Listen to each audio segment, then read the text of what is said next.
Welcome to Nephew and Uncle Basketball Banter. I got my Spurs hat on because last night I placed a nice little wager on the Spurs to win, and they did. So, with that being Like, said, and them being Western yes, Conference champions, I will wear my Spurs hat now. So, for them it's coming, funny. I told my guy Sal in the pizza parlor, who's the biggest Knicks fan. He works at Ciro's Pizza. And he's like, Davey, we always talk hoopies. What do you think? I go, listen, I think the pressure's going to get to the Thunder tonight. And I still didn't think that the Spurs would shoot the way they shot, but just really impressive. Just the shooting percentage of the guards. In those big games, the shooting percentage is usually low, especially when you're that young. But they got, again, the biggest thing that no one even mentions is the quality of looks. Every shot the Spurs took was wide open.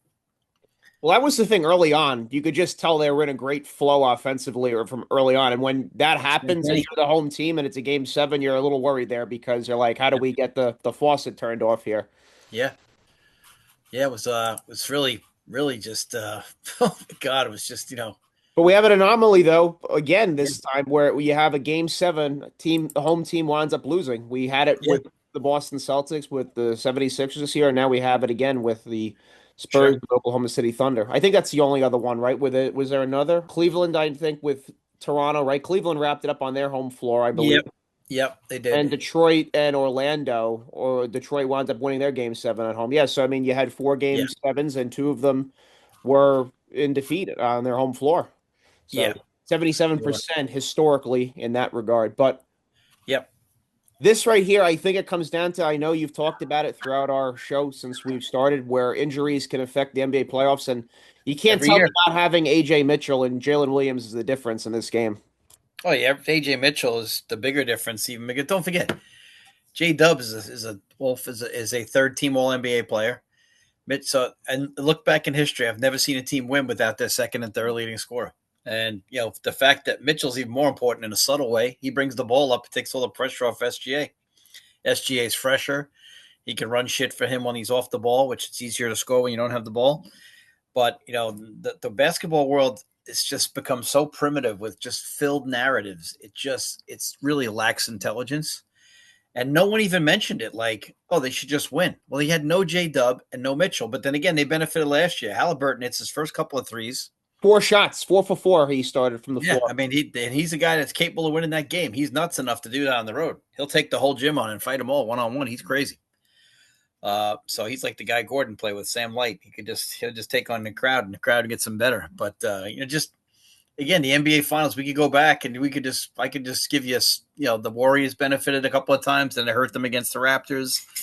Yeah, this stuff does not end. It's always there, and but the thing is, Mitchell sits out with a bad calf. You didn't even go to try. I don't want to accuse the guy of being scared, but the first game or two, he got his ass kicked, and once he got his ass kicked, he backed down and didn't come back ever. Now, you wouldn't think that an NBA guy would be scared, but some guys don't like to feud. They don't like to fight, and I just can't believe you didn't even try to come back. Well, people are saying that about Chet Holmgren yesterday. That only, Chet played hard. He just didn't play good. yeah, What are you going to say? He did not play well. But again, what did he make a? Did he make an All NBA team, Chet? I know I'm trying to look at Chet's stats for the year here. Let's he look made at an this. all-star team. Yeah, I guess we got to talk about Chet here because this is the narrative trap. This is always the big trap, and it drives you insane. So and it makes me nuts because if you're going to call Wemby the greatest ever, which some of these fools already do, which I got some stats to prove that he's just like everybody else, or actually less. But if you're going to call him the greatest ever, then you're going to get mad at a guy and want to trade a guy all of a sudden because, first of all, in game 5 and 6, he played well, Chet. Last night, he did not. But then again, why isn't he in the dunker spot? Why is Chet Holmgren never in the dunker spot on that offense? Like, why isn't he there? I mean, like when SGA gets in the lane, that's a spot. Why isn't he in the dunker spot? Is he used correctly there? I mean, I love Coach Dagnall, but we all make mistakes. We've all done them. Again, 2 shots, but it's just His second shot attempt came with 9 minutes left in the first quarter. He doesn't attempt another shot. It's like, how does he not get a lob throughout the exactly, rest of the game? It's just like you exactly. said, maybe they're in a situation where they just don't know quite how to use him as well. Yeah, against this team, but that's my point. So for the series, shoots 51%. averages 10 points a game and gets you 7 rebounds a game and 1 assist. Now, that's not enough, no doubt about it. But he had the same amount of boards pretty much as Wemby for the series almost. So my point is, like, what are you going to do with him? Everybody's talking about packaging him for Giannis, which is a great thing to do. But you got to think about how many more years does SGA have left and how many more years does Giannis have left? And Giannis has now been Americanized, which makes you nervous. But you could package Chet. The Bucks would walk that package deal. They'd deliver Chet for Giannis. They would deliver it, and Chet makes a lot of money, so they would deliver that package. But are you going to do that with great chemistry for dealing with one matchup? Is that what this is all about? Sam Presti's a great GM, so I'll trust whatever he decides. Some of these other GMs, I wouldn't trust them to buy the proper peanuts at a game.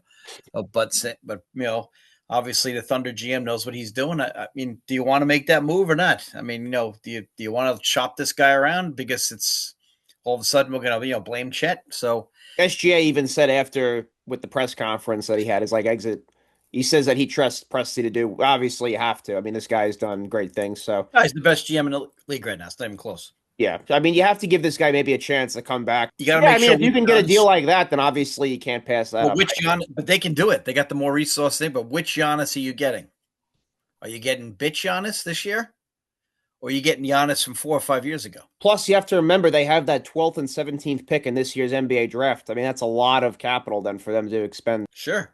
But I So mean, they can do you that. talk about the Bucks, or you talk about the Thunder. The Thunder have the 12th Yeah. and 17th pick in the Yes. draft. So you can give up those two and Chet, and you can get Giannis right there. Absolutely, yeah. And you know what? I think both sides win in that deal. I think it'd be good for Chet.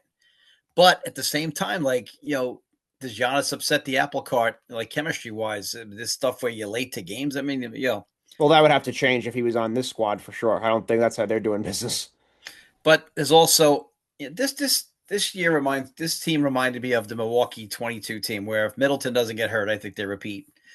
If you look at it this way, this team's playing without their second and third best scorer, and if Wemby doesn't hit a 35-footer in game one, Yeah, these series, there's the only one close game in the series. It wasn't a great series. I really enjoyed watching it, but it wasn't really a thrilling series that way. I really enjoyed it because it's just great basketball. But if he doesn't pull up and bang that thing, I mean, we're talking they still lose. So you got to, and again, the guards shot out their ass in the series. So what else are you going to say? They shot the hell out of it last night. I was telling you that they were 21-39 with those guards last night from the field. Incredible. Who the hell does that? Nobody does that. And a game 7 on the road, no less. Yeah, exactly. So just really impressive shit. I mean, you can't. But just a quick summary of this game basically here. So I thought the Spurs in the first half of the first quarter really were all over the Thunder. And it kind of OKC had a little bit of a deer in the headlights look, I thought. But the Thunder, they were able to get some production offensively, and who stood out in the first half for the Thunder was Jared McCain. I mean, we've talked about and then he doesn't get enough minutes. So again, and then you messaged me, and I'm like, he didn't check back into the game with 4 minutes left until the third quarter. I was like, when a guy's a hot hand like that, you don't sit down that long. And it's almost like they punished him because he had that rollover intentional foul, but you don't punish him for that. The guy's willing to mix it up, which is something that I like. So with all that being said, the Thunder were only down 7 at the end of the first quarter. And Lou Dort, he talk about struggling from the field. I mean, he definitely had a rough time shooting the ball in this series, but he wound up hitting a 3 and tying the game at 49-49.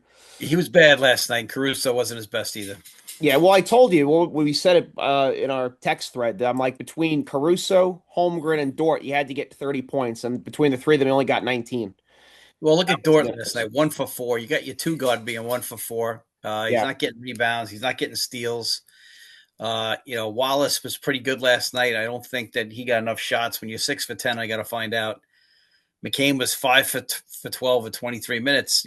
Jalen Williams I thought was pretty good too. But what happened was they shoot 44% for the game, which is low. But that's mainly because you get nothing out of Chet and Dort. You get nothing. You get seven points. It's and Caruso didn't have his most efficient shooting night, so that's the game right there between that. Yeah, and they also let the Spurs. Spurs only shot 45%, but the difference is Spurs hit 17 threes. You hit 12, 15-point difference. That's it. I mean, Spurs shot 40%. It's Champagny was huge. And again, I texted you. They're going to need to make 5 big shots tonight once they had the lead to refute the rallies, because that's what happens.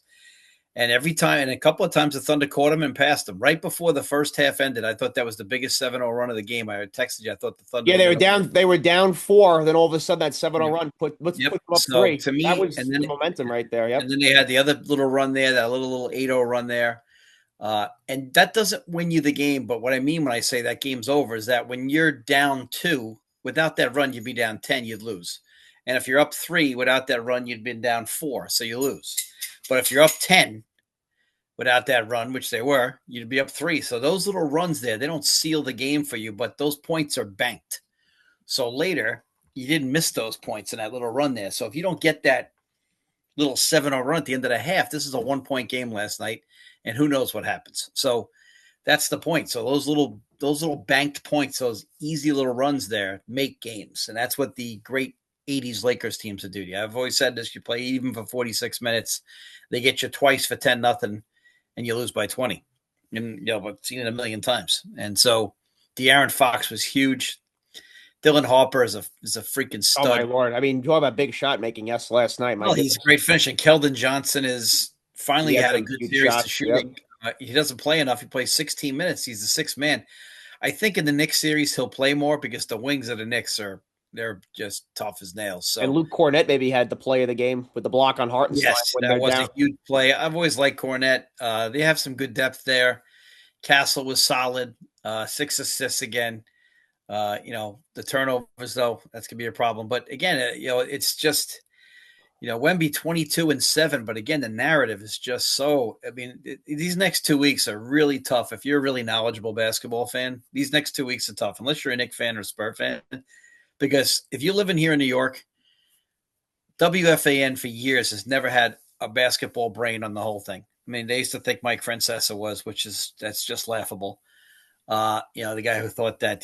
Well, he was the one talking about how Zubi Ejiofor Yeah, he exactly. transferred from Kansas He because also was the one that said Duke couldn't beat well, UNLV. Embiid. They haven't had a basketball person. It's a 2 sports station. I've said it for years.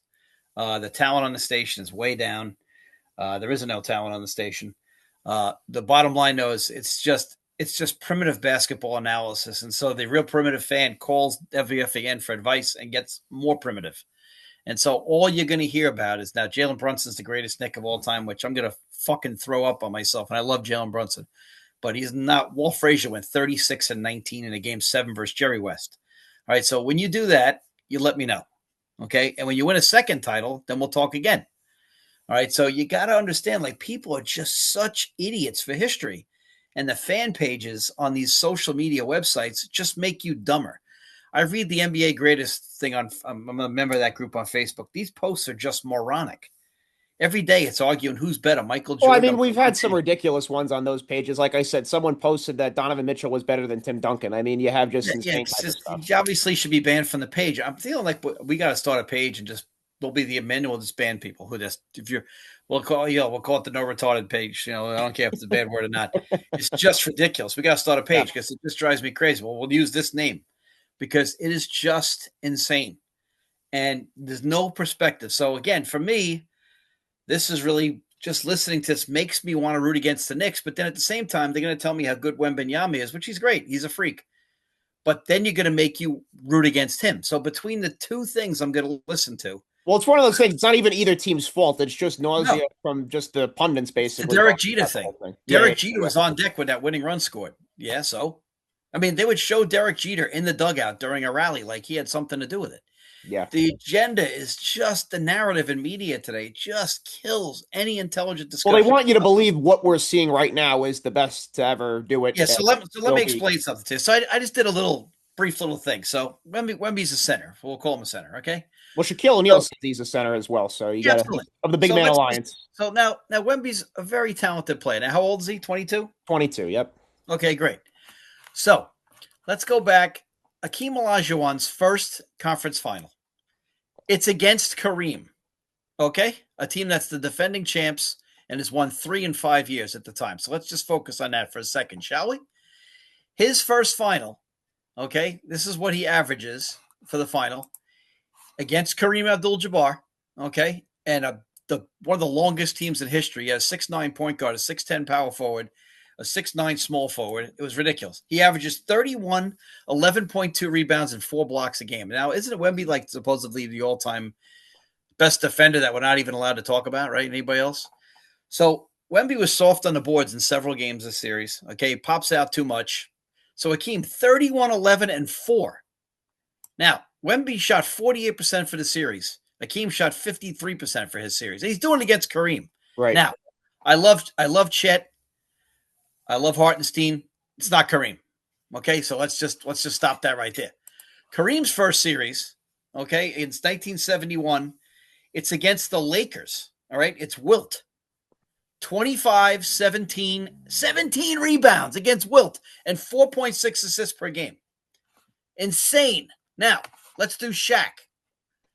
Where's my man Shaq? Shaq's first one. It just drives you crazy. Let me type It's in going to my be man against Shaq. I think it's going to be against like the Pacers. I think one of those years. I think where they but it's just but just the first point. conference final. Yeah. First conference finals stats. This is just a handful of guys now. Okay. All right. So here we go. His first one was 27, 10.9, 2 or 3 assists. So his is very similar to Wemby, but he shot 58%. Yeah. Not 48. Okay. And plus his physical dominance cannot be understated. When he's on the court, people would literally, you could maybe take out a pipe and hit him and not get a foul called on you. Vlade Divac probably committed 50 fouls in the Sacramento Lakers series in 2002. He didn't really foul out. So bottom line is, this has been done before. What hasn't been done before, and that's what I texted you before, and I hate to do this, but it's that time of year where we're going to drag out the greatest triple-double machine in the history of the NBA playoffs, standing right here next to me. And we know who this is. This is Magic right here. All right? So let's just get that straight for once. So LeBron's played twice as many games, still has less. So everybody's out there. LeBron's is more Mike. You better get past Kareem and Magic and Bird before we even go discuss that. But that's a story for another day. But again, it's the narrative shit. So listening to this in the next several weeks, it just depends who pisses me off more, who I want to root for. Because this is just disgusting. It'll be disgusting. The Knicks fans during the daytime, when I'm a WFAN, it's just going to drive you insane. And then the NBA radio with Wemby,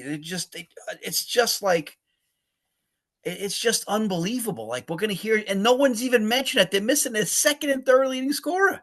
Well, yeah, and then you talked about it too. The Spurs, the other guys. I mean, Champagny and Vassell the guards won you the game last and night. Harper. Yeah, those guys really were carrying you big time. Not saying that Wembanyama didn't contribute. Yeah, he's a great player. He's going to be a Hall of Famer. He's going to win a couple of titles. He's going to have more Defensive Player of the Year awards than anybody else of all time. But please, can we stop with we've never seen this before? I just read you the numbers. People are victims of the moment, no question about it. Oh, because they have no sense of history. I just read you the numbers. Yeah. They're not the best numbers we've ever seen. It's really up to like the pregame, talk shows and everything to kind of reel you back in, the fans at least, but they don't do that. I know they got to get clicks, but Jesus Christ, have some integrity. What's going to be great though is this is going to be the first NBA Finals. You're going to have the Inside the NBA crew because it's now on ESPN. So and Shaq, you will sit there and want to puke because I hate to tell you, we just read Shaq's numbers. Yeah. This guy averaged 40 in a couple of freaking series. Yeah, him and Charles Barkley for the NBA. It's going to be great to listen to them, no doubt. Yeah, and Kenny will try to. And Kenny's like a wuss. I guess he's afraid of getting fired. He's always been a bust in my mind. But anyway, supposed to be a great guard at Carolina. But too bad you had Michael Jordan as a junior. You didn't get it done. But the bottom line is, this guy, he'll be afraid to say something controversial because he knows like they can replace him in a heartbeat. You're not replacing the other two. Yeah. And the bottom line is he'll try to play this Wemby as the thing we've never seen before, but we have. It's just, see, here's the thing. There's multiple ways to skin a cat. Have we seen a guy at 7'4" pop out before? Never. Never have. But that doesn't mean it's good. So several times in this series, they should have took advantage of him in the post, and they didn't do it. All right, so here's the thing. Mitchell Robinson breaking his one finger doesn't matter. We don't rely on him to score anyway, but the problem for this series is going to be other problems. And maybe this is where Johnson becomes a bigger factor as the sixth man of the year this year. But again, every series is not for everybody. But we don't even mention missing a second and third leading scorer. I can't believe it was this close. The Thunder, I mean, they're really feeling, I'm sure, if they had Mitchell and Williams healthy the whole series, that they're winning this. Yeah, but that's what I'm saying about Chet. So what do you do here? Do you panic? I mean, I trust the GM. That's the only solace I have is that Pressey is the best GM we've seen in many years. Him and Bob Myers did a great job, obviously. They're the best GMs around. It's not even close. All right. The Spurs GM has done a great job as well, obviously, drafting people. And the Knicks GMs have Rose has done a great job. But, and on the conversely, you can look at what the Kings had that's on this court right now in these NBA playoffs. The Kings had these guys. You're going to not be able to keep everybody like a Casey Wallace and Isaiah Hartenstein. You're going to have to replace guys like that because they're just Sure. they're going to get more money on the open market. And yeah, well, you don't know what Hartenstein's going to get. I mean, I think he might have another year. I'm not sure. But we'll have to look at that contract situation. But at the same time, like, what do you do with Chet? Like, do you want to move on or not? But I trust Pressey, so we'll let him make that call, and I'll support whatever call he wants to make. I But don't you know what better his contract situation is, but he was picked number 2 overall in 2022. I don't know if he has another year left or whatever, but I think they're not prisoners of the moment. I think they've done and built this thing the right way. So if they're not, they don't have to make a drastic move. I think they could run this back with what they have but this year and feel good. but you have to play devil's advocate. You built it the right way, but what good are those picks if you already have 10 good players? Well, I think they're going to try everything they can do to auction those off because Right. let's be honest, 12 and 17 probably, even though this is a deep draft, doesn't do anything for them next year. No. Take guys in that spot. But if you get 12 and 17 and Chet and you can get Giannis, but Oh, what Giannis I would do that. I would do that if I I was. think both teams would do it. Yeah, I would do. It's a good deal for both teams, It honestly. is. And to me, like right there, you're the favorite next year. Yeah. You're the favorite. Now, who are we going to lose on the perimeter? Yeah, we got to do that, right? But at the same time, this is what you have to ask yourself: Do you do this with this guy? I mean, like, do you want to do this? Like, to me, you have to be prisoners at the moment because SGA is not a spring chicken. I mean, what year did he get out of college? Shea's 27 right now. Yeah, so right now he's got 5 or 6 more years of prime time Chet, not Chet, prime time SGA. So, and how old is Giannis? 32, 33? He's, I think, 31, I believe. I'll look it up right now, but I He's believe got a lot of mileage on him too. he's older. 31. Yep. Yeah. So make this. If I'm the Thunder, I make that move. If I have a healthy Giannis, which you have to do the clean bill of health, and he understands that when you're late, you're sitting. I don't give a shit who you are, and you got to make sure that the other guys in that locker room are right with that. And that's a really important thing. And if they're not, you don't do it because Shea's your guy. And obviously J Dub's a guy. I mean, like, these are good players. And it looks like you're blaming Chet in that situation, but those resources don't do you any good right now. And you could stockpile them, but you have to do something with those resources. Danny Ainge had the same situation in Boston. He stockpiled all that stuff, and they started making moves, and now he's stockpiling in Utah. So Danny Ainge is obviously knows what the hell he's doing too. But you can stockpile while you're building. But once you're built, you need to go for the next dog, and you need to go get it. So if I was them, I would do it. But maybe Milwaukee won't take it. I think they would. I'm sure Giannis would take it because he would love to go to the West. But the West is still no joke because Denver's not far off. If Minnesota GM ever wakes up, they're not going to be far off either. Plus Portland, we have no idea what they're going to look like next year. Yeah, Oh Dame my Lillard goodness. in there back into that mix. Oh, I mean, they could so be exciting. They could be much better next year as well. So exciting. But anyway. But the Thunder, though, they're not going to keep those picks because I was reading that if they were to draft guys at those spots, they'd be over the luxury tax. So they're not going to want to do that. They're going to want to move away from that situation. The second apron gets people in trouble. But if you win enough, who gives a shit about the apron? Yeah. This is about titles. So if you could save money and come in second or blow your money and come in first, I'm blowing my money. I'm coming in first. Yeah. Yep. Because no one remembers in 20 years when you have the reunion for the 2025 Thunder that they went over the apron. No one gives a shit. Right. You have a reunion in 2045 and they're at midcourt and everybody loves them. My point is you make the hate while you got it because the world today, unfortunately, is more about titles than ever. And I disagree with SGA. Said the season was a failure. I don't find it a failure. No. I always got to say that to be cool.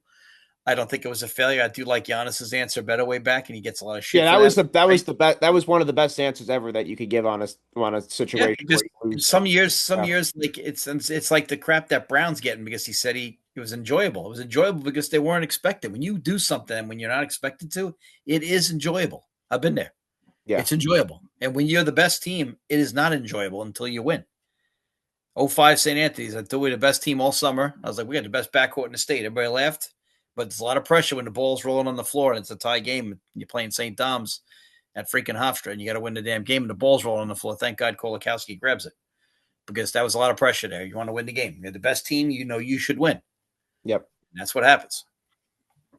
But as far as this rest of this game went, though, could you believe right before halftime, Uncle Dave, with the double team that the Spurs threw at SGA right at midcourt, and Jalen Williams had an open shot right from the foul line. Yep. I'm not a big fan of doing that, a double team that early on. I like it when the guy's driving. That's when you try Sure. you try to blitz him. But I mean, you had right before halftime that situation, and Williams hits that foul line jump shot. Well, the And funny thing is that they're good at that, though, because Castle is an all-world physical specimen. And he's also an all-world edge. Now he just, that's one of the things that I thought the Thunder did a good job of pissing him off every game. Between him and Hart and Bridges and Anunoby, there's gonna be a lot of pissing off going on out here. And if I'm the Knicks, that's a game plan for me. I got to get this guy off his game because he'll bitch on. If you foul him hard, he starts to bitch. And Hart's not gonna care if you foul him hard. Either's Anunoby and either's, I think, I do think that Bridges would care, but the other two will not care. And so if you can get a person off their game and bitching at the refs, and he did it again last night, Castle, but he's going to be a wild card. But the real wild card for the Spurs has been Champagny. He is just playing out his ass. And he's never was a good shooter at St. John's. And here he is. yeah, he's going to find himself when he's up for contract. He's going to have a nice payday, no doubt. And this is what sucks about the world, though. If you're those guys, why would you leave? You're still going to make millions. Stay where you are and win and make more millions. I just don't get it. Well, you have a special situation too with Wembanyama. You know you're going to win championships. So you stay with him. Plus, you're going to get open shots. Absolutely. So last night, everybody's talking about, well, Wembanyama tilts the floor. Are you telling me any great center doesn't tilt the floor? They all do. They all They do. all do. You Ask tell me the triangle works without the shack? No. ask Nick Anderson and Dennis Scott when they play with Shaquille O'Neal. All of a sudden, you get way more open looks than you did Yeah. with Shaquille. And Oh, every center tilts the floor. It's just that when your center pops out, it doesn't tilt the floor as much because the no, it rotation doesn't. is not as far. It doesn't. Yeah. But the thing is, like, I just still don't understand. Like, I tell you, this is going to be a weird series. If you put Karl-Anthony Towns on him, which I wouldn't, I'd put Anunoby on him. But if you put Karl-Anthony Towns on him, he's going to get in foul trouble because Karl-Anthony Towns does not move his feet well. And you got to see if the Spurs double team the lack of size of Jalen Brunson, if that makes a difference here. This series has got so many great breakdowns. It is going to be so much fun to watch as far as like a strategy point. Of course, the assistant coach for the Spurs, who gets credit for the defense, and Wemby being 7'4", I guess, and having Castle. He got hired for the Orlando job. Orlando job. Good luck. Where do you have Tyler? Where do you have Wendell Carter trying to block shots for you at 6'9"? It's this will be your rim protector. Let me know how that works out for you when you're giving out your same instructions. Let me know if that works for you. And Franz Wagner. Yeah, all of a sudden your defensive genius will be really challenged, and Banchero can't cover me. So this is going to be interesting. So we'll see how quickly that defensive genius metric changes, but it's just a riot. Like it's like when you were, I guess you were just born when everybody was hiring Dave Wanstatt from the Cowboys.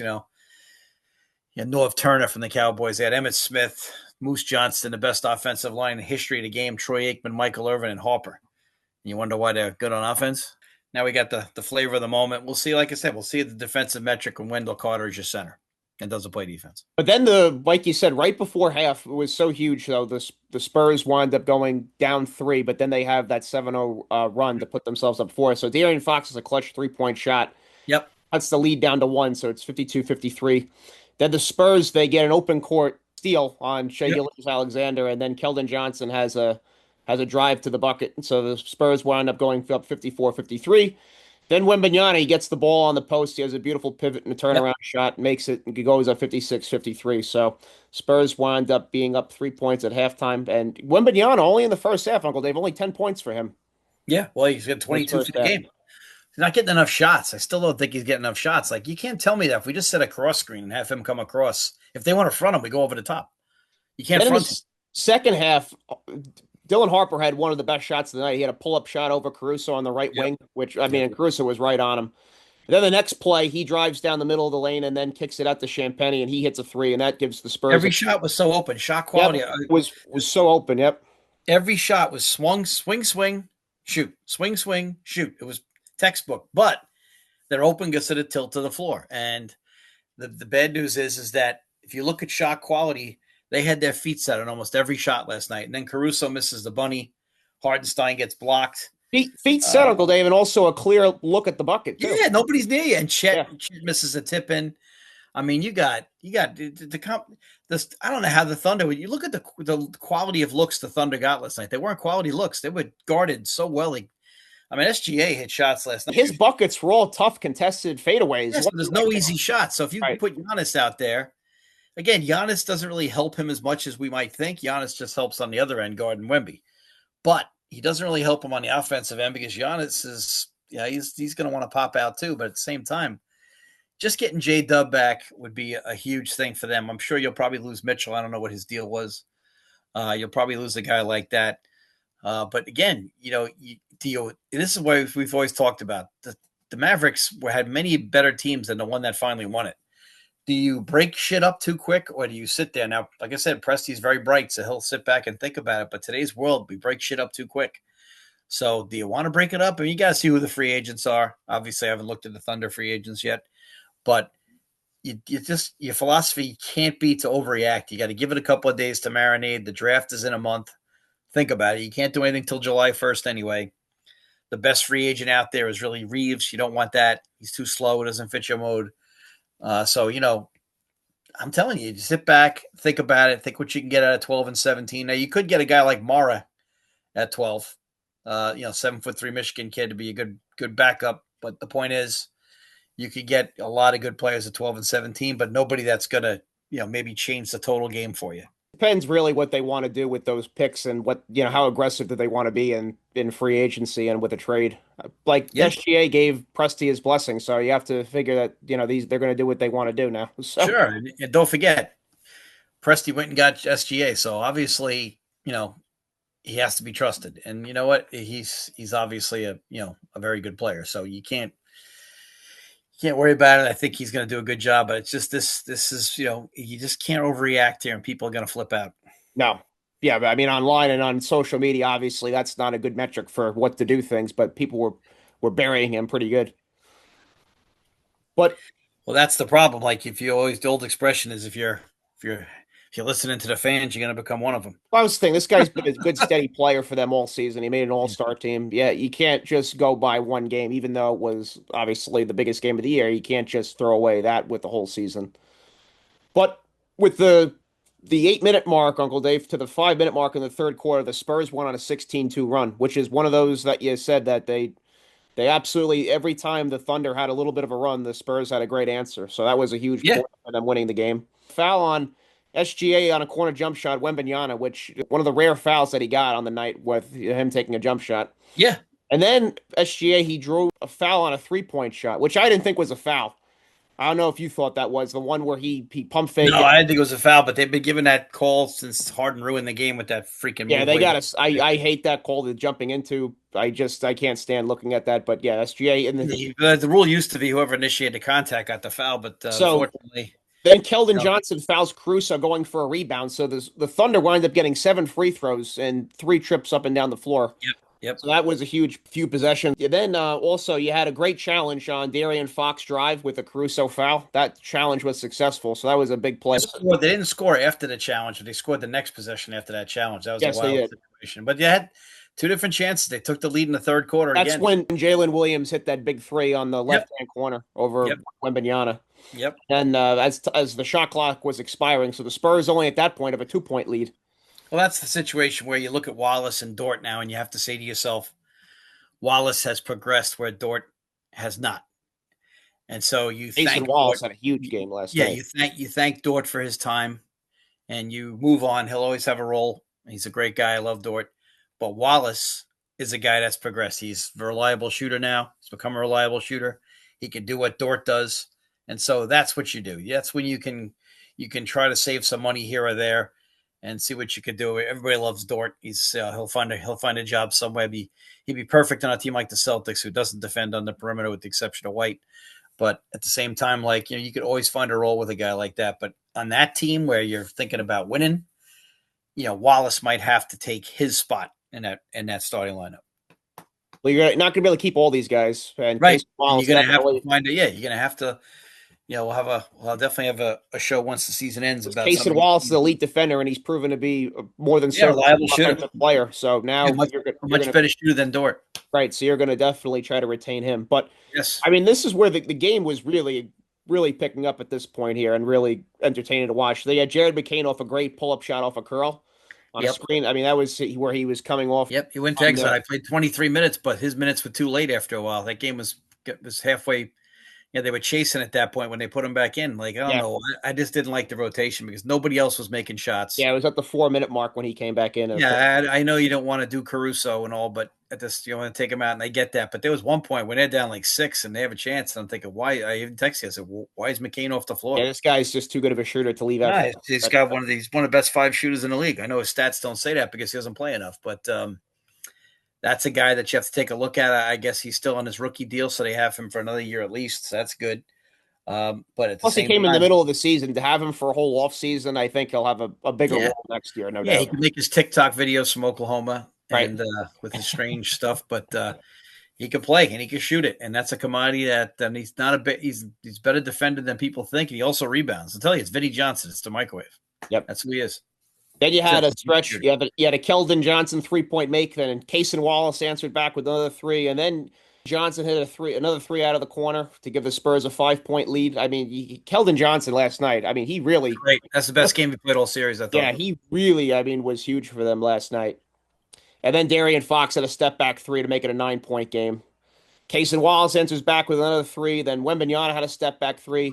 Just a crazy third and fourth quarter. I mean, this was a really Yeah, entertaining game in the second half. it was totally crazy. It was really great. It was good basketball, but at the same time, I thought the Thunder defense was not solid this series as it usually is. I know they forced turnovers, but I didn't think they kept the ball out of the paint too much.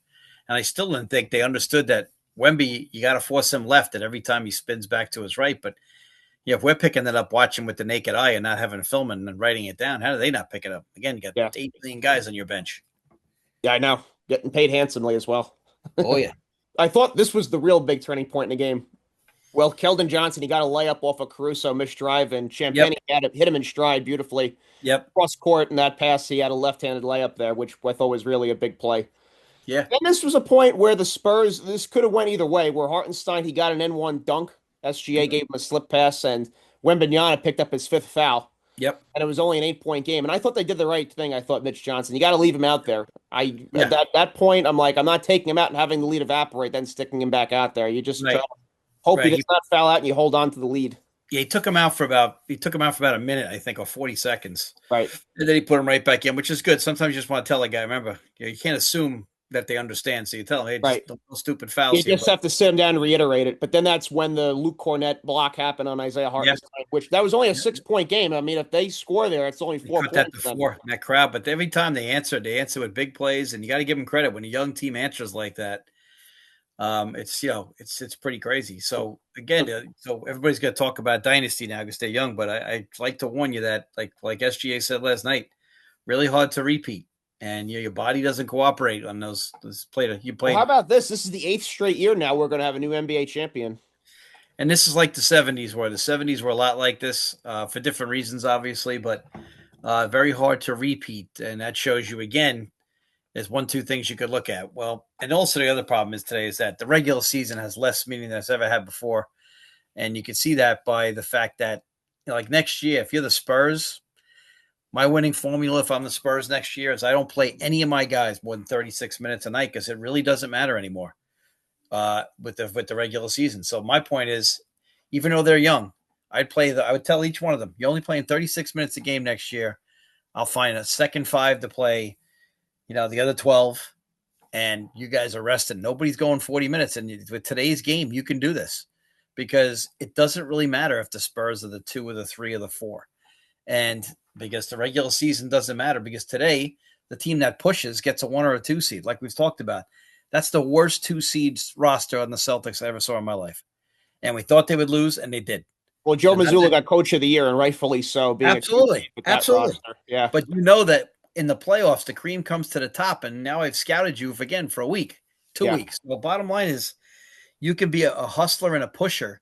And that's the credit. Like, look at all those great years like Quinn Snyder had with Utah. They never did shit in the playoffs because Quinn Snyder did a great job.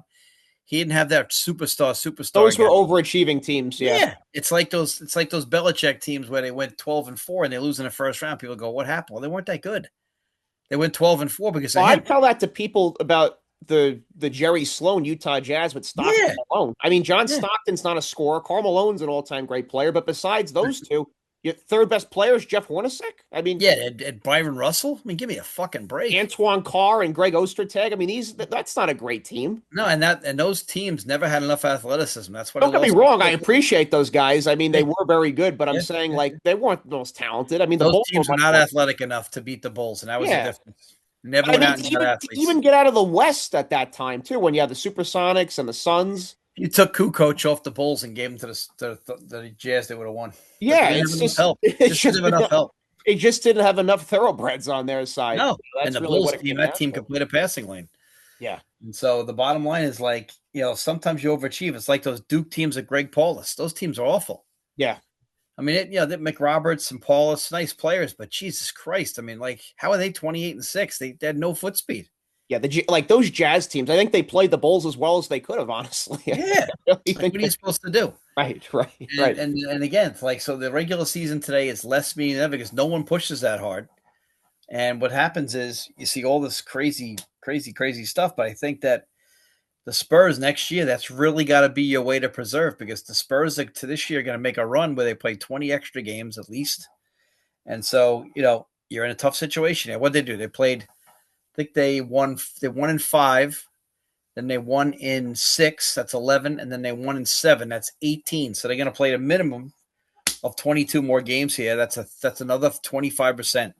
So next year, you got to really be smart and you can do this today because there is no Lakers and Celtics in the 80s where they're going to win 60 games and have you in their gym and beat you at some of the all-time greats. The teams are not built that way anymore. Who's the team you're afraid of? Okay, Joker's an all-time great, but are you afraid of playing the Nuggets home or away? Not really. Are you afraid of playing the OKC home or away? Not really. I mean, who are you afraid of? There's not Magic and Kareem or Bird, McHale, and Parrish here. All right, this is not. Teams are not built that way right now. No, I think you just have a bunch of teams that are right there or on the cusp, and Yeah, well, look at these teams. Like you're getting that one A superstars. That's what you're getting now.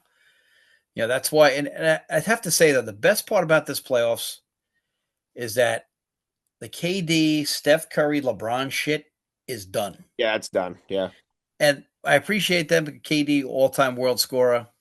LeBron, obviously one of the all-time greats. Steph, best shooter of all time.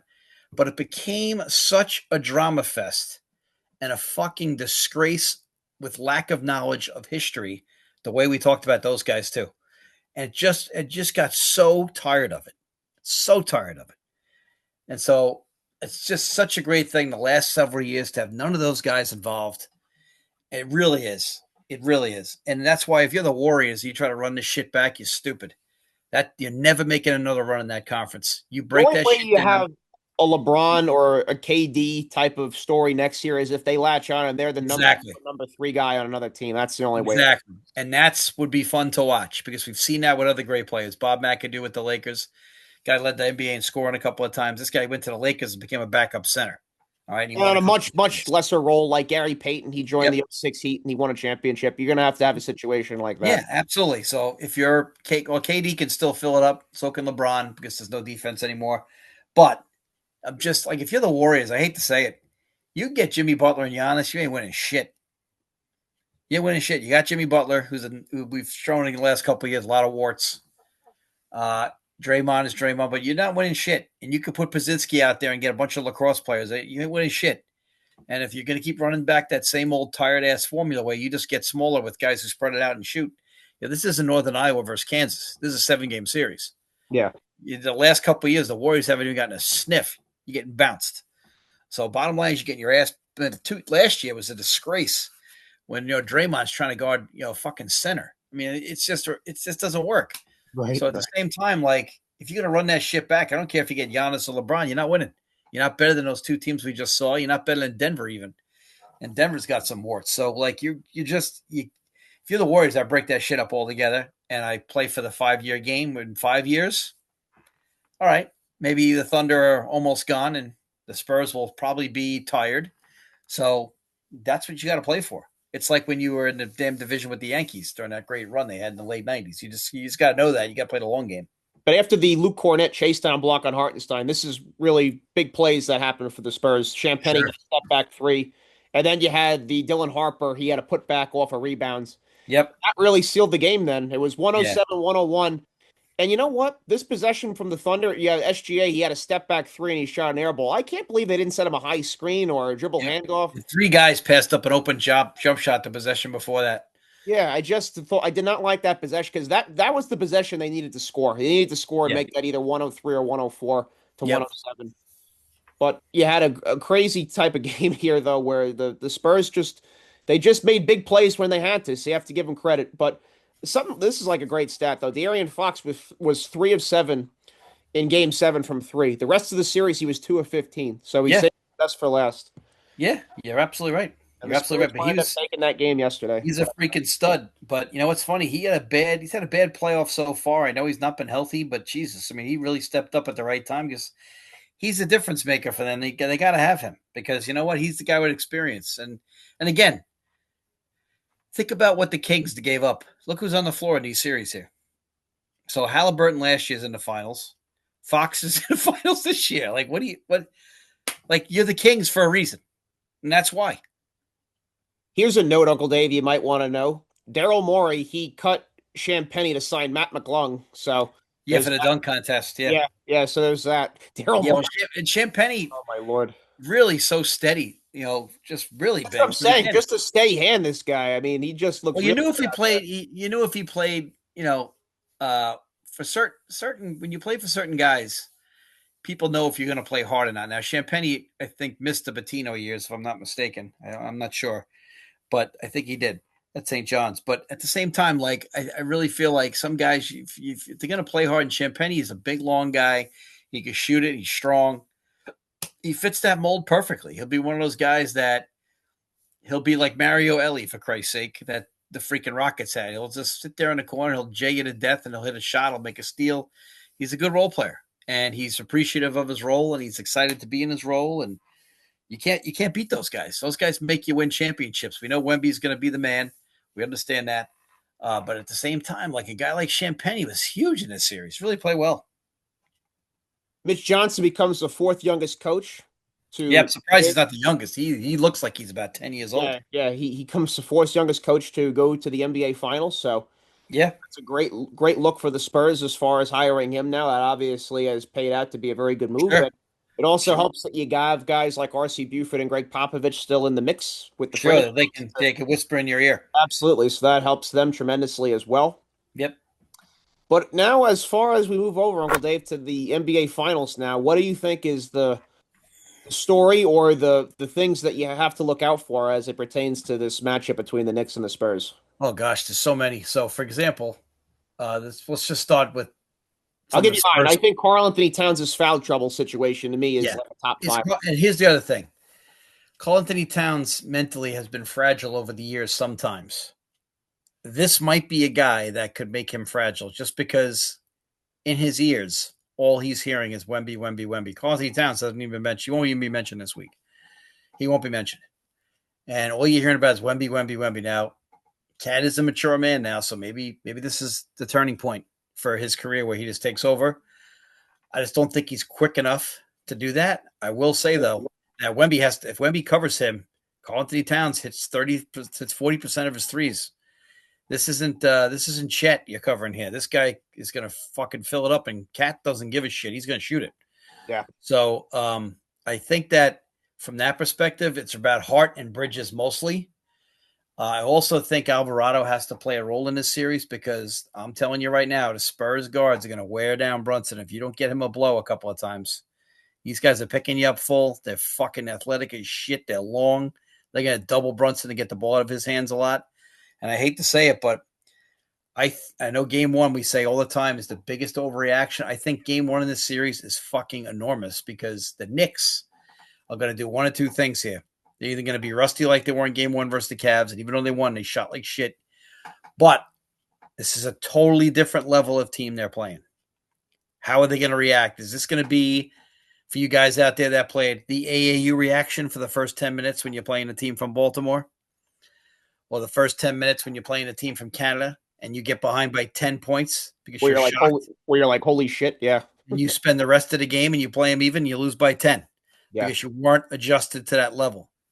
That could be it. So if the Knicks could find a way to win game one, I really feel good about it. And I know that's still, we say it's the biggest overreaction because that's the game where I think most adjustments are made off of is game one because people really see things that they didn't anticipate. But I think game one is extra important in this series. And I don't mean it in overreaction. I'm not going to overreact to it. I'm not talking about strategy wise. I'm talking about, I think that it could be a steal game for the Knicks here, only because, again, do we see like a little bit of holy shit, this is a different animal? Because let's be honest, I'm not criticizing the Knicks here. They benefited from a really, really cooperative Eastern Conference. Detroit played hard every day because Cade plays hard. So again, regular season, we've talked about it. Detroit, we said all along, couldn't score. Cleveland can't guard. Toronto's, got some faults. Boston was the dumbest. That's the worst 2 seed I've ever seen in my life, and I'm not kidding. Philadelphia. Philadelphia's got, a guy who's 90 years old in the post. I mean, bottom line is this is a really fortunate group. Now, they shot the hell out of it, and you can only play your schedule. I get it. It's like the Patriots Greatest this point year. differential in playoff history. Yep. Now, we know that all those are great things, and they succeeded with what they were given. They couldn't have done any better. I give you that. But different animal in the next two. It doesn't matter who it was going to be a different Well, I animal. will say this. I think the athleticism on the perimeter and the bodies they can rotate to guard Brunson, I think that's unique for them. Now, in Right. the regular season, the Knicks wind up winning 2 out of the 3 matchups. But you know what? At this point in the season, I don't think any of that Doesn't stuff shit. matters right now. The last time they matched up was in March. I mean, these are two. Now, I will say on the other end, though, Hart, Bridges, and Anunoby can cover anybody. Oh, the Knicks are defensively are a very good group as well. All I want to see is a healthy series. Yes. I just want a healthy series. Yeah, you don't want to turn an ankle that's ruining the I whole don't thing. want an ankle for a game here. Right. And Mitchell Robinson is going to make an impact in the series because you know what? He's strong as a house. He's going to He's block such a good shots, and defender and I'll tell you rebounder. what, he's a great offensive rebounder. Now, here's the thing: I don't believe that you can really play hack a Mitch because San Antonio, I still say, doesn't have those fouls to give. Now, I didn't think Cleveland did either. You could put a But guy like Harrison Barnes in there to do yeah, you that. could do that.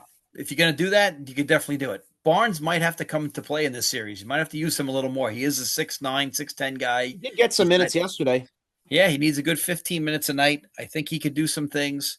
The bad news is that, you just got to, I hate to say it, but there's going to be so many open shots for other guys. Like when they double Jalen Brunson, if the other guys hit the shots, it works. If Well, they that's don't, the thing. Guys like Landry Shamet were taking teams apart because of that. They were yep. getting good looks and they were knocking them down. Him Yeah. and So Pride. I mean, that's who does Wemby cover? I put Wemby on Towns to start because I want to see if Towns' psychology is tough enough to but make you those brought it shots. up too. Guarding Towns is different than guarding Holmgren. You can't really kind of leave him in no man's land a little No, bit. you can't. Karl Anthony Towns can knock that down, that jump shot. Yep. And I'd put Anunoby on Wemby.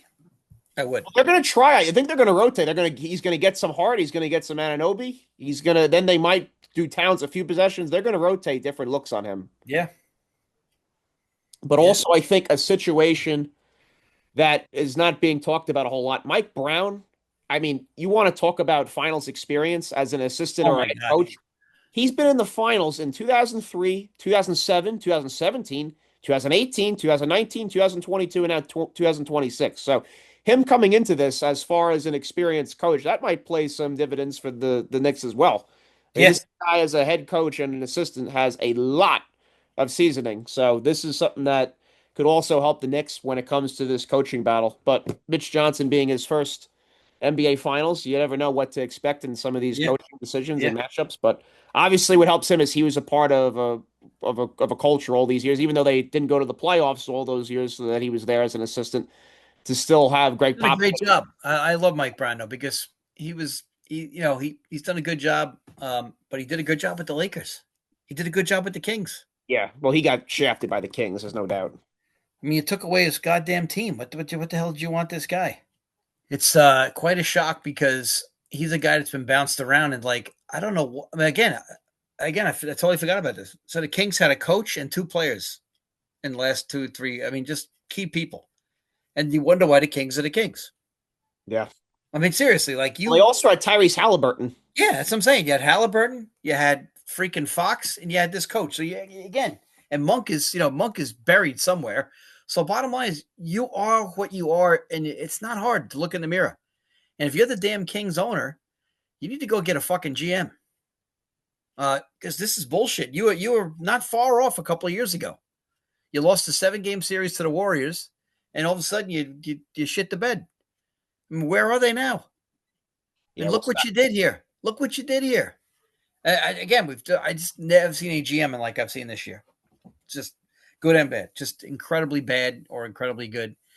And just I don't know. Mike Brown, I'm really happy for him. I think he's a good defensive coach too. I mean, it's gonna be hard. Who is Towns cover? Again, who does Jalen Brunson cover? you're gonna have to. I mean, Champagne, I guy like guess. guy like Champagne, you're not gonna put him on Fox. No, he can't. He'll be on the bench with 3 fouls. But again, I think Sell, you you got could put him on, I think, as well. You're gonna have to a guy that's off the ball. You're gonna have him on in the perimeter. Here's the thing: the longer the series goes, the better it is for the Knicks. So this is where the rest comes in. The Knicks have had a ton of rest, so it's just that rest doesn't pay off till later in the series. It's Well, also, the Spurs are a young team that helps as well. I mean, most of their key contributing guys, no one's over the age of 30, so that helps them a lot. yeah, And they yeah, have that veteran experience on their team at the end of the bench. Don't think a guy like Mason Plumlee or Bismack Biyombo or Kelly Olynyk doesn't, or Harrison Barnes, that helps them in this yeah. time of year. It's terrible because Plumlee, I feel like could still help them because he's rebounding, he's athletic enough, but you don't need it, I guess, with Cornette. But No. it's You know it's what? There's just too much depth on this team. I think if you had one or two less guys on this team that are already on this team, he would suit up some, but you're just too deep. I mean, the guys that are out yeah, there, I feel like they're deep, but I don't feel like they're Thunder Knicks deep. I feel like they're 8 or 9 deep, whereas Knicks and the Thunder could play 11. Now Thunder were missing some guys, so they couldn't. But the Knicks, you might see 11 fucking guys every night. yeah, you might. I mean, also, I think something to watch out for is the pace of play. I don't know if either of these teams want to play particularly fast. Well, if I'm the Knicks, I think I want to play a little fast to see how much juice is in the tank for San Antonio. Right, you're gonna might test their legs early on in this first game. Yeah. Because this thing is going to be, and the Spurs are going to have a game. Don't forget, every one of these Spurs players in this series, these young guys, all had a game where you were just like, wow, he didn't even show up tonight. And that's what happens when you're that young. Sometimes you think you're going to get back there a lot, or you're just not mentally prepared because it's new to you. Now, I know Harper's, dad's a pro, so that probably won't happen to him, but he even had a game where you were just like, oh my God, Fox had a couple of games. You're just like, he was awful. Harper had a game. Castle's been pretty consistent. He had a couple of nights, some rough turnovers. But some of these young guys, Wemby had a night with 1 rebound. So, you got to ask yourself, are they going to have those nights all at once, which would be good, get it out of the way? There's going to be a clunker game in there for the Spurs. I'd be really surprised if there isn't a total clunker game. I also believe this is the first game the Knicks are going to start out on the road. I believe all their series this playoffs they started out as the home team because you had Yes. Boston eliminated and you had Detroit eliminated. So the Yep. Knicks have the benefit of having all their series start at home. Yeah. Time they're going to have game 1 on the road. Now, on the Spurs side, you got to ask yourself, like, are we going to post up Wemby more? Or are we going to if Towns covers them, I'd let Wemby pop I out. can't wait to see game 1. What's the strategy coming out of the gate? And then I can't wait to see. I always love game 2 more to see who makes the adjustment. Yep. Because there's so many times. Just give you a perfect example in history here. So, like 86, the Lakers beat the Rockets in game 1, and they didn't. And the Lakers played well and only won by a couple of points. And then all of a sudden, the fucking Rockets just went 4 straight on them. They made a couple of adjustments. 1991 finals, Lakers beat Jordan in game 1. Jordan's covering Magic, gets him in foul trouble, beats him up. Yep, then they put Pippen on. Changed everything. So made him work and freed up Mike. So bottom line is like subtle adjustments like that. Game 2 in the, game 2 and 3 in the Warriors Cavs series, the subtle adjustments with, with the big kid from the Knicks that you know starts They put David Lee in the starting lineup. That was, lineup and things of that nature, and you know those little adjustments like that sometimes can have big results. So not necessarily maybe a lineup change, but a subtle thing that you pick up that you don't anticipate. It's as a coach, like you like in always see these. 2011, Rick Carlisle, he threw some zone at the Heat in that Oh final. God, I love zone in the NBA because why am I chasing you? Yeah. I mean, why am I chasing you? I mean, what you know? Why am I chasing you around? I'm not doing that. Why should I do that? But at the same time, yeah, it's just really it's really exciting. It's been a chess match. This NBA is going to have a great summer because they're going to get a fresh champion. So that's always good for the league. And that the draft is an all world draft on paper. Doesn't mean it'll be the best draft ever. But on paper, so far, coming out of college, it is. It's not even close. So I'll argue with anybody to the death on that one. Now, you might not have a Magic and a Bird in the same draft like that draft in 1980 had. You might not have Nash and Duncan and all these other guys like in some of these other drafts. But it is a great draft, and it is going to be so much depth. It's going to be great. Then we got the Summer League. It's going to be a fun offseason. It should be a good deal with Giannis being out there. Not a lot of great free agents out there. I think Austin Reeves is the best one. But it's going to be a fun summer for the NBA because I think teams are willing to panic now and trade. Anthony Davis, obviously, the Wizards talking about moving him. I know you sent me that the other day. Yes, yes. Anthony Davis is seeking a trade. He doesn't want to play in Washington. So, I mean, he's a guy where obviously if you add him to your team and you're right on the cusp, I mean, that could put you over the edge. He's still very Could good. could the Thunder take him? Yeah, I mean, that's a situation where that would be a great fit with If you Dallas. can't get Giannis, could you go Chet Oh, for I mean, Anthony I Davis? think he'd be the next best guy on my radar for sure, as far as a good big But guy. is he healthy enough? You're going to get, I can't do it for the Thunder because he'll be out with a strained left toe for or his nostril flare up to well, something. that's the thing. You feel like it's a ticking time bomb where eventually it's going to go off and you're not going to Yep. have him. And But that's why I think the Mavericks did the right thing. yeah, it is. The thing is with him, when he's healthy and he's good, I mean, he's excellent. He's as good as anybody as far as a big guy And goes. people forget. Here's the other thing. There's a sleeper deal here, but what the hell happens with Kyrie Irving? Yeah, you're going to get him back. If you're the Mavericks or if you're the Thunder, You get good trade value for him. Absolutely, I you're think. damn right. If you're the freaking Mavericks, you say we'll sign Kyrie and you give you your 2 picks. I think that would be like a great fit. I think you mentioned it too, like the Timberwolves. Have him and Yeah. Anthony Edwards split the backcourt Oh there. my God. And who's keeping them in front? Exactly. So thing is, like, but the Thunder if you're a person who wants to make a trade, you got to call the Thunder because they have so much options. Yeah, I mean they have that 12th and 17th pick, and then look at the Yeah. depth they have. They can really So if you're the Mavs, you got the 9th pick. If you say, hey, Kyrie for 12 and 17, then you have absolutely, 9, absolutely. 12 and 17. Now the Mavs, I think the Thunder might do that. Maybe not because Kyrie's a little bit of a fucking nut job, but we'll see. Maybe Kyrie wants to win. Yeah, that's why free agency in the draft this year is going to be fascinating. I mean, Oh, it yeah. totally changes the landscape for going into next year. And speaking of which, I thought we mentioned this up with end the show on some different topics here. So the Yeah. NBA passed a new anti-tanking I like it. I saw it. bill here, and basically, I mean, this is flat out just punishment if you're a bottom three team. And people might say that this is now unfair because you have a situation where some teams, even if you're trying as best as you can all 82 games, maybe you're no better than a Like the 23 Nets. team. Like the Nets. That's a team that just was never going to win more than Coach 20. Fernandez had them playing hard this year. The Nets played hard. They just weren't Yep. good. Yep, they just were never going to win 28 games. Just knew Nets that played going. hard this year. The So Nets I did. understand that it's unfair in that sense, but this is the only way you could root out Yep. actually purposely tanking. This completely takes that away, I think. So I don't know if it completely takes it away because you might still tank and just stay out of that 3. You know what I'm saying? yeah, you Tank could. enough to be the 5 or the 6. But I think it all but practically eliminates it early on, especially, I think. Maybe in the last week or so you have teams maybe mailing it in. But this whole thing where you had like the Jazz midway through the season, I mean, they had their starters not playing the whole fourth quarter. And you're only midway through the NBA Yeah. season. I mean, just Yeah. glaring things like that you can't have. So I And think this another is team that you can deal with in this offseason Adam Silver. I is, give him credit for this one.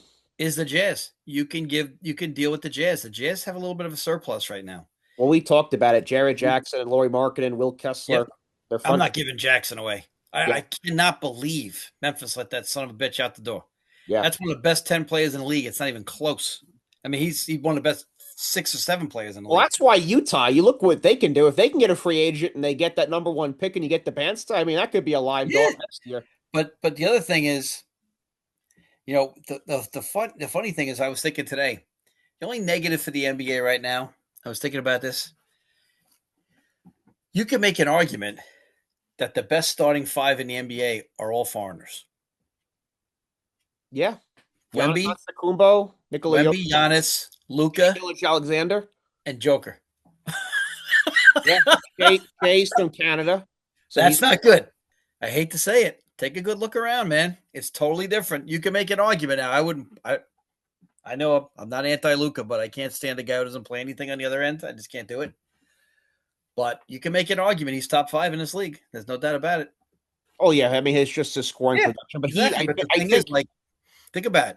I think NBA's like, oh, shit. The AAU circuit's really helping us out here in America, the transfer portal. I think his career is going to mirror James Harden. I think Luka Doncic. I mean, I think to a T. It's going to be I a don't think lot of he'll ever have. points. He's not going to have those bad moments though that Harden had in the playoffs. Luca's playoff tested. He's had some really big games. Yeah, but I think it'll be. He just can't. He guards like a cone though. That's the problem. It's going to be, I think, a lot like that though, where it's going to be a lot of points and very gifted offensive player, but he's Yeah. never going to get to the point where he's winning a championship. Well, I think he can win if he has the right guys I mean, around him. Tim Hardaway Sr. said it. He's like the ball moves better with Doncic not on the floor. It's Oh absolutely yeah, well, it does. Well, that's why he comes up and takes a step back from the logo, and you're like, holy fuck, great. But at the same time, it's like, holy shit, dude. It's like it's just hard to watch. I mean, it's not.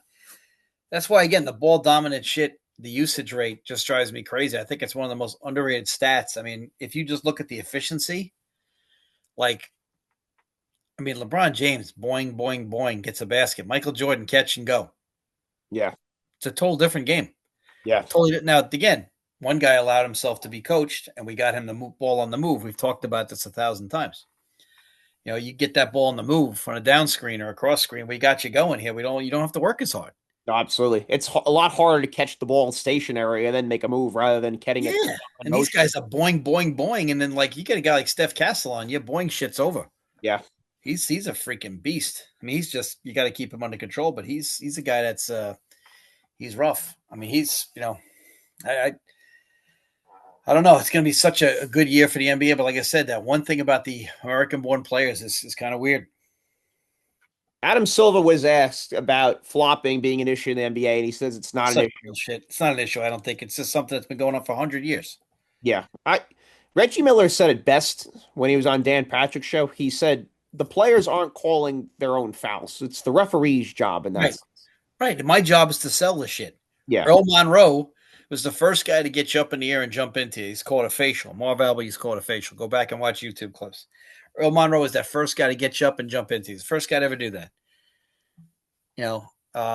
It's just one of those situations where that's their job. Their job is to manipulate the rule book. My job is to call the rules. And it's like Pat Riley in the 82 playoffs. He's playing a fucking 1-3-1. Got away with it.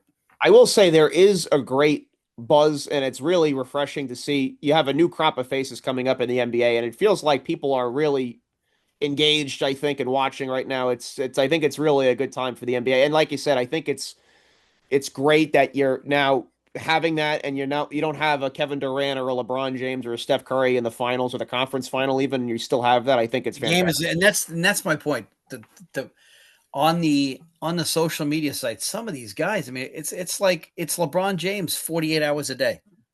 LeBron James is not the guy anymore. I'm sorry, he just isn't. But they can't let go of it. So what I like to do to set him off is I say Cooper Flagg's better than LeBron James because Cooper Flagg's playing real players. LeBron James is playing plumbers.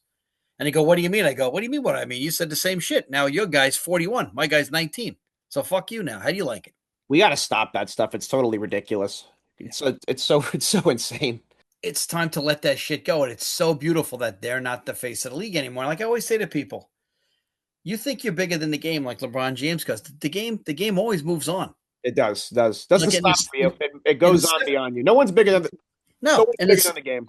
And in the 70s, for all you rookies out there, Dr. J carried the league by himself. It was a drug-filled league. In the late 70s, this game was getting That's why the games are on tape delay, dude. Plus what So he did in the bottom NBA. so bottom line is like when Dr. J left, people thought the league would go. Well, here come Magic and Bird, two of the best passers who ever lived, and voila. So, people thought when Mike left, it would go away. No, it doesn't go away. There was that little strange time, but Duncan came in the league and he won with Robinson and Allen Iverson and Kobe Ivan Iverson. And then all of a sudden, Kobe and Shaq win 3 in a row. And Tracy McGrady, Vince yeah, Carter. it's perfect time. And Yao Ming goes and gets China involved. I mean, like you get There'll be all this always stuff. new storylines and new players, and this game is global now. I mean, you have all over the world great players coming out. Like, where do you see the kid that Duke has, Boomshe's son, who played at Georgetown? His kid has to play 2 years of college. He's too young. So Duke gets this kid for 2 years. This kid is ridiculous. Yeah. So this is a kid that he'll be the first pick in 2 years, but he has to stay 2 years. Duke just got to steal. So bottom line is, a lot of people are going to start recruiting 16-year-olds now because of this. I know. Because that way you're guaranteed to have him until he's 19. That's the rules. Yeah, we're heading for insane times. There's no question. It's just insane. We're going to be recruiting 10-year-olds. Right. And so, it's the game is always in good hands. People don't like to adjust the game, but like I always say to your aunt, if I'm ever the guy that stops watching basketball, you should kill me because I dread becoming the guy that says, well, the game sucks now. No, it just means that it makes subtle changes.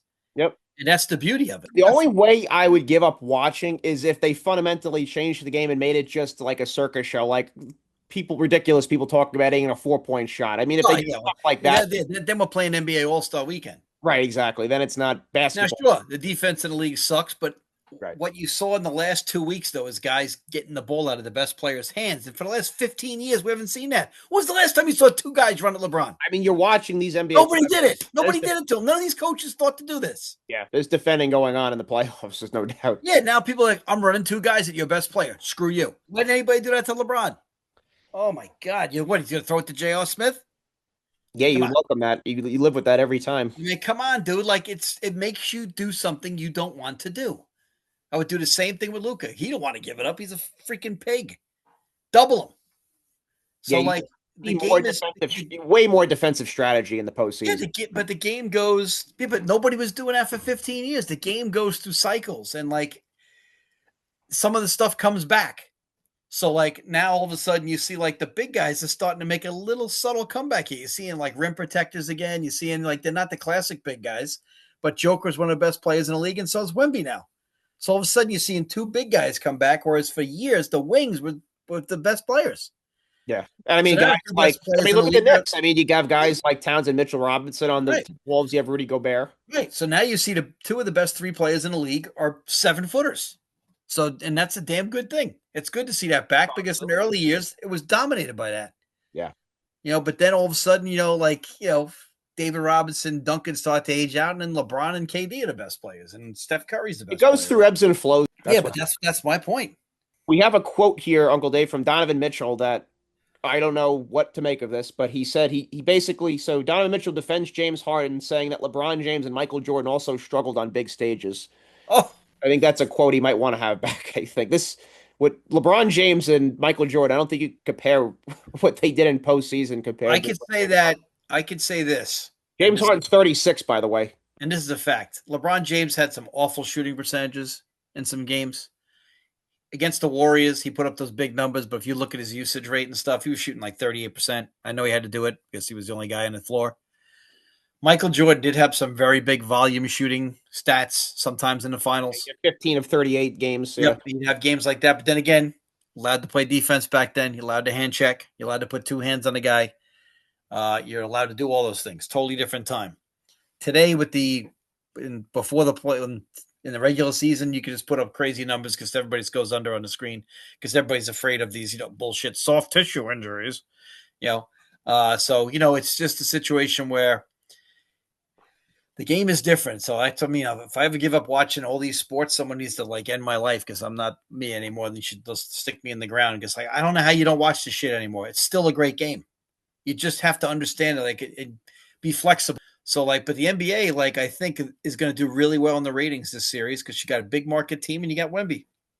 Oh yeah, I think for the finals matchup, regardless of who they got out of the West, this was going to be great finals. Whether it was I OK, think this is what they wanted though, because Wemby is the narrative. And the thing is, I want to see the ratings from the Spurs Thunder series. I bet you they were really good. right? Plus, you also have a rematch of the '99 finals, so people like going back into the archive and digging that up and going through what went down during that time. The James Harden quote though, funny, and Coach Atkinson still getting crushed for the analytical I mean, championship. that's going to follow him, I think, forever, unless Yeah, he wins an yeah. NBA championship. That one's going to follow him And you for know sure. what? He'll get criticized for that so much from now until next season that I think the owners will be like, "Gee, I wish we didn't say we were going to Yeah, keep him," right, because right. that's embarrassing. Those are embarrassing moments. And Guys, there were people online talking about how the Thunder analytically won the series against the yeah, Spurs after they yeah, got but eliminated. that's but Yeah, that's the series had nothing to do with the Cavaliers and Atkinson, but they were but talking. that's what happens when you have bean counters running teams. Yeah. But here's the thing, though. We talked about it. You don't give up Hunter and Garland, two Oh guys my god, that are on the ascension and really coming into their own right now. And I'm so James frustrated about Harden. DeAndre Hunter. Is where is he in Chicago? Like where is he? Is he in Chicago? No, no, no, no. Was he in Sacramento? I think it's the Kings. Oh my god! So how are the Kings losing games with him, the freaking scoring machine, and Zabonis? Yeah, You he's on said, the Kings. oh my god, that's enough to win a couple of games there. But did they tank this year? I guess they did. Well, they What got him in the middle of the season as well. So, I mean, pick it's did they get? What pick did they have? the Kings, I think, have the seventh pick. All right, so they got hosed. All right, Hold on. I think that's what it is. Hold so on. they still got Sabonis. They got DeAndre Hunter, and then of course they have the scorer machine, the 2 point scorer machine, who's like Alex Yeah, English. they have the seventh pick. Yep, I'm right. Yeah, so they're gonna have a chance to get a guy like an Acuff, or we'll see.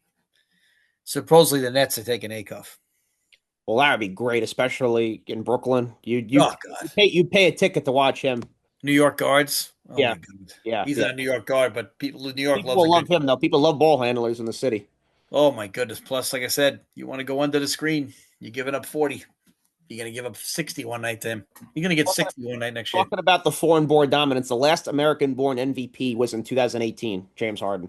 Yeah, and I hate to say this because this started about 10 years ago, so I didn't think it'd be here this quick. But that's when the junior teams started to lose to the foreign teams. Yeah. And this is an indictment on AAU. I was arguing with a guy in AAU today. It's a Long Island basketball website I go on. I'm like, dude, AAU is trash.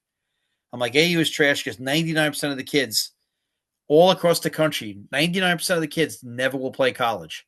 So now you take AAU, and I would say it's 99.9 will never play college because we got, like I said, we got a guy who's averaging 6 points a game in CYO. His mom's got $1,500.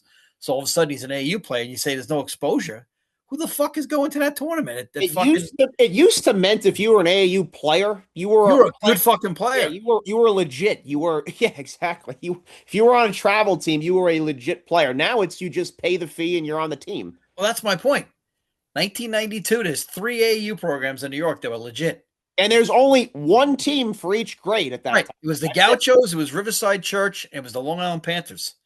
Now, don't make me go through how many pros are on each of those fucking teams. I Danny know Green, because I watched them. Danny Green was on the Long Island Panthers. Yeah. Zendon Hamilton, Felipe Lopez, Gary Williams. These are I remember you fucking. saying you went to an AAU tournament. You're like, it's Felipe Lopez, Lamar Odom, and Chris Herron on the floor. Yeah. I watched Chris Herron in the fucking Gaucho gym. Right, right. All right. Not, like I said, it's not some 5'8" kid playing center. Yeah. Right, So, right. oh, there's no exposure. Nobody's going to those. Right, right. No. Oh No. my God. And it's just like the ignorance is just incredible. And now no one's even looking at high school seniors. So now you're really screwed. Well, the guys who make it in the NBA who played AAU, they'll even tell you, they're like, when you're gonna be at that level where you're playing big time college basketball, they're like, you're not paying to play. No, they You're pay not you. It's like prep yeah, school. you're not paying to play. Look at the documentary on Lenny Cook. He says Oh, there was people paying him to play for them every weekend. I always say this to prep school people. I go, get me a picture of the prep school team. Hmm. I guarantee you, I can predict who paid and who didn't. Right, Exactly. If you give me 10 players in a picture, I'll get all 10 right. right, That's how much I've been watching this shit. I'll tell by their body type. I'll tell by their size. I'll tell you who's paying and who's paying for the other guy. right. It's not complicated, but you know what? This guy's like, oh, it gets a bad rap. It gets a bad rap because how many of you are all, when's the last time an AAU team had everybody at practice? I say never. Never, never, never. So, but they're all there for the games. Right. So it's just a bunch of bullshit. Let's be And it honest. used to be. I remember even when I was playing for the Yep. Small Bullets and the Lightning. Like if you Right. missed practice, you were not playing. Here's the funny part. And we all know that kids don't know how to play. So if you want to put somebody out there with no instruction, that's what it's going to look like. And they don't know how to play. You take 10, 15-year-olds today and you watch them play pickup. It's embarrassing. Yeah. Trust me, I have to watch this. It's embarrassing. Yeah. So the point is, if you're going to do that, it just doesn't work. So like the AAU it's just, and this is we're a product of this. You got Luka Doncic at 16 is playing like fucking Dirk Nowitzki all That's the summer. thing. He's playing. There's a photo of him at 16 playing Russell Westbrook. I mean, you can't Yeah. compare that. No. And then Wemby was probably playing men as well. Yeah. And that's why Europe's going to take us over. They're going to kill us. And wait till we really get the pipeline going into Africa. Wait till that pipeline really gets going. It should be going already, but wait till that. I think when that happens and they start really developing, it'll be over at that point. Then. Yeah. I mean, American players are going to get their ass handed to them because A, we're spoiled. Yes. B, they don't want to work. And C, they come from too much. The kid in the other part of the world wants to come to America. The guy from the Congo, he could be hungry as fuck. Yeah. He's gonna come here and look at America as a golden opportunity. Right. Look And, at and the next, I'm waiting for India. When is India going to jump in here? Yeah. Somebody's going to do it. It's going to happen. There's too much money involved in it, and Look what happened. It's a good look for the NBA to dip into every country and pull players out. It's a great look. Look, you started out, you had Sabonis, you had Petrovic, and all of a sudden the shit exploded. Raja. Yeah, but then Dirk is the first one to really go. Really pop. Yeah. Because Oscar Schmidt stayed over there. Then Dirk's you get the first one to really do it. Ginobili, you get Parker. Yep. Then you get Yao Ming. Yes. Yep. Dirk's the first one. People forget how good Yao Ming was. If he didn't get hurt, my God, Yao Ming was so good. And him and T-Mac. Yeah, Dirk Nowitzki, my God. It's funny, Charles Barkley tells a story. He's like, he saw an 18-year-old Dirk Nowitzki. He's like, Scottie Pippen was guarding him. He's like, Dirk was kicking his ass. Yeah, but the funny point is that Dirk's the first one to open up the door. But if Yao didn't even make it to an NBA final, can you imagine the ratings if he did with China? Yeah, absolutely. The funny thing is, Dirk said who was his inspiration, he said, growing up playing basketball, was that 92 Dream Team with Magic and Bird and Patrick Ewing and Michael Jordan. That's what got it going, that Dream Team. That really is what kicked off, I think, basketball being global. The whole world. Magic and Bird and Jordan and yep.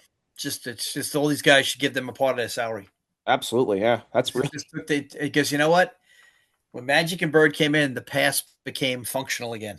Well, you see how Europeans play now. It's almost like a little bit like of their flavor. Yeah. Well, they teach the game the way we did 30 years ago. So like today, as an American coach, you're held hostage by American lack of values as far as listening to coaches. Absolutely, you are. Yeah. Listening to coaches. Today, it's all about attacking coaches and what, my kid didn't get enough shots. Meanwhile, your kid fucking sucks. And then meanwhile, you look at how guys like Tony Kukoc and Drazen Petrovic grew up with bombs flying over their head. It's totally different upbringing. Yeah, but just again, so Giannis comes over from Greece. It's just a different value for the game. And look at a guy like Ginobili, love to play. And we got the NBA Finals, Uncle Dave, in June. Then he was playing July for every year. Nobody's ever played more basketball than Manu. And the thing is, like, they love the game. There's an appreciation there. I know everybody thinks that most stereotypes have merit, and these ones do. They love the game. It's a different feeling about the game. They love their country, and they respect the sport. They take coaching, not all perfect. But, we're producing, once in a while we'll produce a guy as good as Kawhi Leonard. But how has Kawhi Leonard been coaching his whole life? How's he been coached? So that's what America is. So Kawhi Leonard could have been a top 10 player of all time. He's not even going to snip the top 25 to 30 because he's been a schmuck. Look at freaking Ja Morant. Ja Morant's a typical waste of talent. Talk about the talent he has. Oh, my God. The athleticism is unbelievable. Well, if you want to look at Ja Morant and Zion Williamson, what are they ever going to fucking do? Oh, my God. It's so I was trying to explain to a kid the other day. It's frustrating from someone who has no connection whatsoever or any tie. But it's just, I was trying to explain to a kid the other day how good Gilbert Arenas was. Oh, he was fantastic. Could put it in the cup, no doubt. So you were saying how well John Morant's got guns. I said, you want to go back? I said, do yourself a favor Go back and watch how good Gilbert Arenas was. Gilbert Arenas was like built like Stephon Marbury, which is a compliment. He could jump through the roof. It could flat out score. He was a freaking killer. And Yep. all of a sudden, he's leading his team, making good runs. They've been LeBron's early in LeBron's career. They're battling LeBron in the playoffs. Great fun. And all of a sudden, he starts bringing a gun into the locker room. And this man's career went right in the shitter. The Yeah. sneaker deal that he had with Adidas, it all went gone. I mean, like, what the hell Great are you documentary doing? that got put out on Netflix about the whole thing. Yeah, I mean, like, what Yeah. the hell are you doing? Yeah. And then, like, in this John Morant, like, I heard they might not have a place. Nobody was returning the phone There's call. not really a market for him right now. Yeah, No, teams. because you don't need that anymore. We just watched a team last night who has one really nice guy, who has a lot of good players around him, and now we got Wemby, who's a good guy, and we have a bunch of nice players around him. Is define your A player and then surround him with a bunch of B minus C pluses Yeah, and try to get it done that way. but my point is, you can do it, but no one wants to deal with that bullshit anymore. I'll go get a foreign kid who'll play hard for me. Take your bullshit, Ja, and stick it with us. And look at Zion Williamson. What is he going to do? Yeah, you know what it is too. You just look at it in their demeanor. It's just the lack of fire and drive there. Oh, and It's not there. Zion's always hurt, so it's a different situation than Ja. But he's going to have to take less money to go somewhere. And you know what? He should. He should. Yeah. If you're going to give him a max deal, you're out of your fucking mind. There's no way. There's no You're way. out of No, your fucking mind. I can honestly say I don't. Even though we talk about some of the GMing being very questionable, there's no one that's going to do that. I mean, Oh, his talent always highest earning attracts people. his highest earning days are done because also in today's game too, he's not a good enough of a jump shooter as well. So Right. there's no way. But we found people who still believed in James Harden this year. Oh yeah, I mean, we found because they get panicky, and instead of doing the right thing and believing in that, themselves, that they move by the panic. Cavaliers. I mean that short term and long term now is Can you bad. imagine Paul George for SGA? I know. Oh my God. Are you out of your? I mean, holy Yeah, Jesus! Somebody did that. that's a trade of the century. Somebody did that. Yeah. I mean, You know somebody what did though? that. Yeah. That's not an experienced person that did it. So, like, you're sitting here watching this crap, and you say to yourself, like, what are we doing? Like, but again, the foreign player is much more hungry.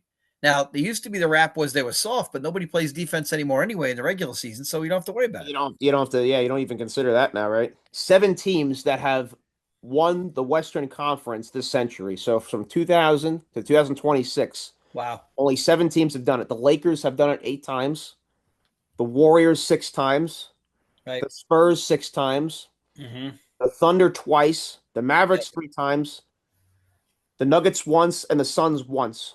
So Wow. in this century, you've not had the Rockets, the Timberwolves, the Blazers, the Clippers, the New Orleans franchise, whether it's been the Pelicans or the Hornets, the Memphis Grizzlies, Sacramento Kings, or the Utah Jazz. None of those teams have gone to an NBA Finals this century. Just goes to Yeah. show you it's a repetitive almost phase of it. Just shows you it's good front office work that gets it to the NBA Finals. Because look at those Lakers years. Most of them was Jerry West in the front office. Then with the Warriors, you had Bob Myers, and then with the Spurs, it was R.C. Buford. Now with the Thunder, it's Sam Presti. Just goes to show you the GM is as good as Oh yeah. it's as valuable as your head coach or your best player, practically. Well, in football, it's coaching quarterback. In the NBA, the GM is obviously like coach and quarterback, but you really got to have it. I mean, if you look at Houston, they've had some resources over the years that's never capitalized to be on that list. It's You just had that. terrible. You had that situation where they missed their first 24. They were 0 for 24 from three. They missed their first 24 three-point shots in 2018 against the Warriors. That's that's an incredible stat. Chris Paul went down. I mean, that was a team that I thought I was rooting for them to do it too. Of course, they were a fun team, but again, the Warriors benefited from injuries so many times. I was Jaja Pachulia. Yep. Oh my God. Oh Yeah. my God, they were losing that game. Yeah. They were Oh my losing that God. game. But this is one of the biggest crimes of the NBA. I've told you a million times. I hate to say myself over again, but I'm telling you, it's no league suffers more from this. Oh, that's true. It's just the legs only do so much. It's usually a leg injury. You very rarely see anything else. How many times? What else have we seen besides a leg? We've seen hamstrings. We've seen Achilles. We've seen knees. We've seen Remember ankles. Rondo in 2011? He had Hurt his shoulder. an elbow type of thing that kept Right. him. I remember him dribbling literally. He played great with one arm, basically. That was Yeah, the he only was. time I Well, remember. Rondo's a murderer, though. People don't realize that about him. Yeah, you want to talk about a killer? My goodness, he was It's like that's where Schroeder is like that. He's just not as good, but Schroeder will fight you to the death. He's a pain in the ass. right. But if you're gonna get out there and you're gonna strap the boots on, I'll take Mhm. you. Oh, absolutely. I'll find a way to keep the furnace low.